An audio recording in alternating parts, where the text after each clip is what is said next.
کبھی آپ نے سوچا ہے اگر آپ کو اپنی بات کہنے کی آزادی نہ ہوتی تو کیا ہوتا؟ یا اگر آپ کی ساری عمر کی کمائی بڑھاپے میں آپ کے کسی کام نہ آتی؟ اور کیا ہوتا اگر دنیا کی سب سے بڑی معاشی طاقت کبھی بنتی ہی نہیں؟ یہ سب حقیقت بن سکتا تھا اگر امریکہ کے وہ 5 قوانین نہ ہوتے جنہوں نے صرف تاریخ ہی نہیں بلکہ ہم سب کی زندگی ہمیشہ کے لیے بدل دی۔ یہ صرف کاغذ کے ٹکڑے نہیں ہیں بلکہ تاریخ کے بڑے موڑ ہیں۔ تو آئیے آج جانتے ہیں ان 5 طاقتور قوانین کی کہانی جنہوں نے دنیا کو نئی سمت دی۔ پارٹ 1، قانون نمبر 1، پہلا ترمیمی قانون، آزاد آواز کی بنیاد۔ پہلا قانون صرف ایک قانون نہیں بلکہ ایک وعدہ ہے، ایک نظریہ ہے۔ یہ ہے امریکہ کے آئین کی پہلی ترمیم جسے فرسٹ امینڈمنٹ کہا جاتا ہے۔ ذرا اس دور کا تصور کریں، بادشاہ یا حکومت فیصلہ کرتی تھی کہ آپ کیا بول سکتے ہیں، کیا لکھ سکتے ہیں اور کس کی عبادت کر سکتے ہیں۔ حکومت کے خلاف بولنا اکثر موت کی سزا کا سبب بنتا تھا۔ اخبارات آزاد نہیں تھے۔ ایسے ماحول میں 1791 میں امریکہ کے بانیوں نے ایک انقلابی قدم اٹھایا۔ انہوں نے لکھا کہ حکومت ایسا کوئی قانون نہیں بنا سکتی جو لوگوں کی بولنے، لکھنے یا مذہب اختیار کرنے کی آزادی چھین لے۔ یہ چند الفاظ تھے مگر اثر پہاڑ جیسا تھا۔ اسی قانون نے حقیقی جمہوریت کی بنیاد رکھی۔ خواتین کے حقوق سے لے کر شہری حقوق کی تحریک تک ہر بڑی جدوجہد اسی آزادی کے سہارے لڑی گئی۔ اس کا اثر صرف امریکہ تک محدود نہیں رہا، دنیا کے بہت سے جمہوری ممالک نے بھی اپنے آئین میں اظہار رائے کی آزادی شامل کی۔ آج اگر آپ سوشل میڈیا پر اپنی رائے دے سکتے ہیں یا حکومت سے سوال کر سکتے ہیں، بہت کو کہتے وہ اس کی جڑیں اسی قانون سے جڑی ہیں۔ حصہ 2، قانون نمبر 2، سوشل سیکورٹی ایکٹ۔ غربت کے خلاف بڑی جنگ۔ اب چلتے ہیں 1935 کی طرف۔ دنیا عظیم معاشی بحران یعنی گریٹ ڈپریشن کا شکار تھی۔ امریکہ میں ہر 4 میں سے ایک شخص بے روزگار تھا۔ لوگ اپنی جمع پونجی کھو چکے تھے۔ بڑھاپا غربت کا نام بن چکا تھا۔ تب صدر فرینکلن ڈی روزویلٹ ایک قانون لے کر آئے جس کا نام تھا سوشل سیکورٹی ایکٹ۔ یہ قانون ایک سادہ مگر مضبوط خیال پر مبنی تھا: معاشرہ ایک دوسرے کا سہارا بنتا ہے۔ اس قانون نے 3 بڑے کام کیے: بزرگوں کے لیے پنشن کا نظام بنایا، بے روزگار افراد کے لیے مالی مدد کا انتظام کیا، ضرورت مند بچوں اور معذور افراد کے لیے امداد فراہم کی۔ شروع میں اس کی مخالفت ہوئی مگر اس قانون نے کروڑوں لوگوں کو غربت سے نکالا۔ اس نے دنیا کو سماجی تحفظ کا تصور دیا۔ آج دنیا کے کئی ممالک میں جو پنشن اور بیروزگاری الاؤنس کا نظام ہے اس کی بنیاد یہی خیال ہے۔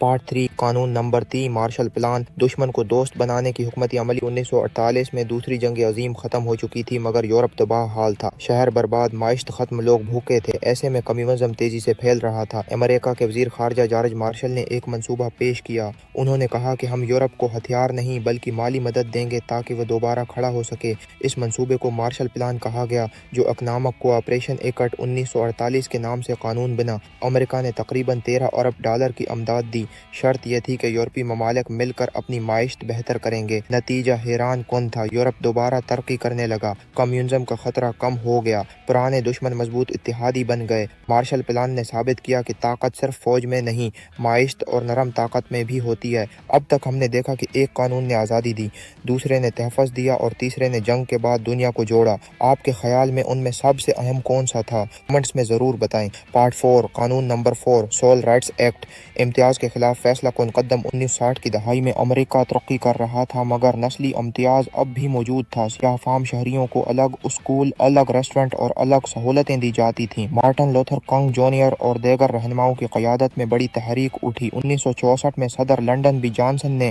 سول رائٹس ایکٹ پر دستخط کیے۔ اس قانون نے نسل، رنگ، مذہب یا جنس کی بنیاد پر امتیاز کو غیر قانونی قرار دیا۔ عوامی مقامات، اسکولوں اور ملازمتوں میں برابری لازمی قرار دی گئی۔ اس کا اثر پوری دنیا میں محسوس کیا گیا۔ اس نے مساوات کو عملی شکل دی اور دنیا بھر میں انسانی حقوق کی تحریکوں کو حوصلہ دیا۔ پارٹ 5، قانون نمبر 5، کلین ایئر ایکٹ۔ صاف ہوا کا حق۔ 1960 اور 70 کی دہائی تک امریکہ میں آلودگی شدید ہو چکی تھی۔ فیکٹریوں اور گاڑیوں کا دھواں فضا کو زہریلا بنا رہا تھا۔ دریا آلودہ ہو چکے تھے۔ 1970 میں کلین ایئر ایکٹ بنایا گیا۔ اس قانون نے حکومت اور ماحولیاتی تحفظ کے ادارے کو اختیار دیا کہ وہ آلودگی کے خلاف سخت معیار مقرر کرے۔ گاڑیوں اور فیکٹریوں پر پابندیاں لگائی گئیں۔ نتیجہ یہ نکلا کہ خطرناک آلودگی میں بڑی کمی آئی جبکہ معیشت بھی ترقی کرتی رہی۔ رہی۔ یہ قانون دنیا کے لیے ماحولیاتی تحفظ کا نمونہ بن گیا۔ تو یہ تھے امریکہ کے 5 قوانین، ایک نے آزادی دی، ایک نے تحفظ دیا، ایک نے دنیا کو جوڑا، ایک نے برابری قائم کی اور ایک نے صاف ہوا کا حق دیا۔ یہ صرف قوانین نہیں بلکہ ایسے نظریات ہیں جنہوں نے 20ویں صدی کو شکل دی اور آج بھی ہماری زندگی پر اثر انداز ہو رہے ہیں۔ اب سوال یہ ہے کہ 21ویں صدی کا سب سے اہم قانون کون سا ہوگا؟ شاید ڈیٹا کی حفاظت پر یا مصنوعی ذہانت کے درست استعمال پر۔ اگر آپ کو یہ ویڈیو پسند آئی اور آپ نے کچھ نیا سیکھا تو ویڈیو کو لائک کریں اور اپنے دوستوں کے ساتھ شیئر کریں۔ ہمارے چینل کو سبسکرائب کرنا نہ بھولیں۔ اگلی ویڈیو میں آپ کس ملک یا موضوع پر جاننا چاہتے ہیں کمنٹس میں ضرور بتائیں۔ ملتے ہیں اگلی ویڈیو میں۔